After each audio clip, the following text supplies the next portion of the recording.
Ne olub, pajardır? Əni paşara da, görmürsən adam atır özünü? Mane olmuyor, çəkilin. Əcəli çatıb, nədir?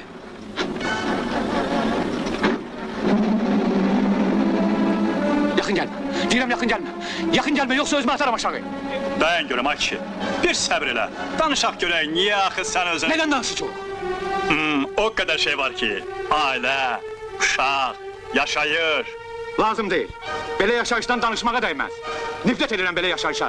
Görmək istəmirəm mən bu həyatı. Ailə yanında xəcalət çəkirəm. Evə getmək istəmirəm. Nər kimi adamam. Amma ailəmi dolandıra bilmirəm.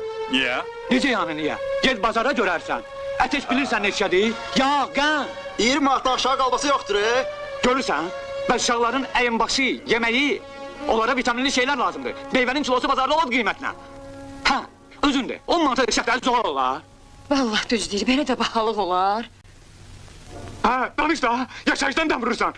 Çəkilin, mani olmayın. Qoy mən adam kimi ölüm. Dayan görəm, ay kişi. Sən heç bilirsən sən özünü buradan atandan sonra sənin ailən nələr gözləyir?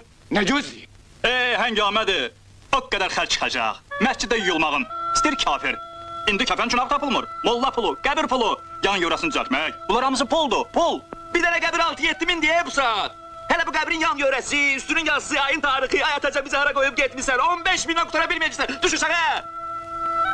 Hələ 3-ü, 7-si, cümə axşamları. Ət lazım olacaq, yağ lazım olacaq. Düyü, çay, qənd, prakatdan palatka, qab-qacaq, stol. Elə bilirsən ölmək asan məsələdir. Odur ki, canım gözüm, qoy sənə kömək eləyim. Yavaş düş aşağı. Ailəni pis vəziyyətə salma. Gəl özüm, gəl. Qoy sənə kömək eləyim. Hələ 40-ı deməmişsən, yadından çıxır. Ay sağ ol, görürsən? Gəl qardaş, gəl. Yavaş Adam darıxma. kimi gün görməyən canım var.